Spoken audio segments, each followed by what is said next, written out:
Namaskar children. Today I am going to teach you the second part of the chapter, Our Changing Earth in Geography. In geography, although earthquakes cannot be predicted and the impact can certainly be minimized if you are prepared beforehand. See how earthquakes cause a lot of destruction to us, and some common earthquakes prediction methods we can adopt it locally by people include studying animal behavior. Fish in the ponds get agitated, snakes come to the surface. So by the movement of the animals we can say that fish in the ponds, they will get agitated, means they will become tension, and snakes come to the surface. So some type of prediction methods we can observe by the local people. It is the indication of earthquake.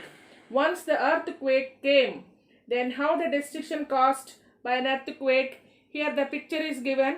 Earthquake hits Bhuj. 26 January 2001.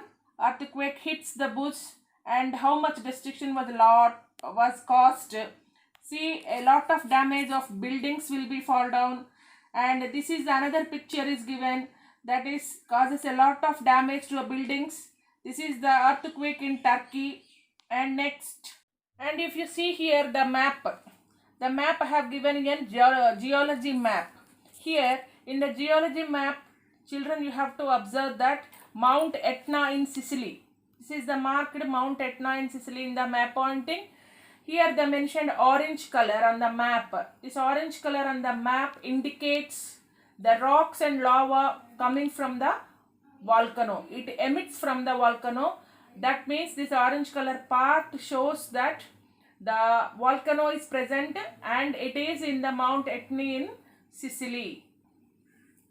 And what is the instrument is necessary to measure the earthquake?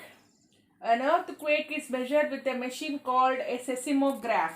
See here the picture seismograph, and with this seismograph the earthquake can be measured. The magnitude of the earthquake is measured on the Richter scale. An earthquake of 2.0 or less can be felt only a little. Means less than 2.0 is very little earthquake we can measure. An earthquake over 5.0 can cause damage from things falling. So 5.0 it will be measured on the Richter scale. Then it will cause a lot of things will fall down. And 6.0 or higher magnitude is considered very strong, and 7.0 is classified as a major earthquake. So by different readings, earthquakes, the magnitude of the earthquakes is different, and 7.0 means it is a lot of destruction. With the help of seismograph, earthquake can be measured and the readings can be recorded on the Richter scale.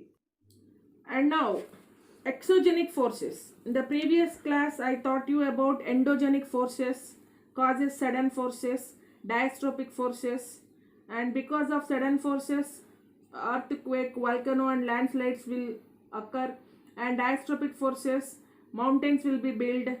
We studied in the previous class, and now this class we are going to know about exogenic forces. Because of exogenic forces, two movements will occur, that is called as erosional and depositional. And because of this erosional and depositional, river, wind, sea waves, glaciers, these movements and these formation we can see. Major landforms. The landscape is being formed by two processes, weathering and erosion. Erosion means is the removal of solids, that is called sediment, soil, rock and other particles in the natural environment. Means it is the removal of solids on the earth crust, that is called sediments, means different small particles, soil, rock and other particles in the natural environment. So this is wearing away. It usually occurs with the transport of wind, water or ice. So erosion means what? Wearing away the materials. Transporting by the wind and water and ice is called as erosion. The breaking up of the rocks on the earth's surface.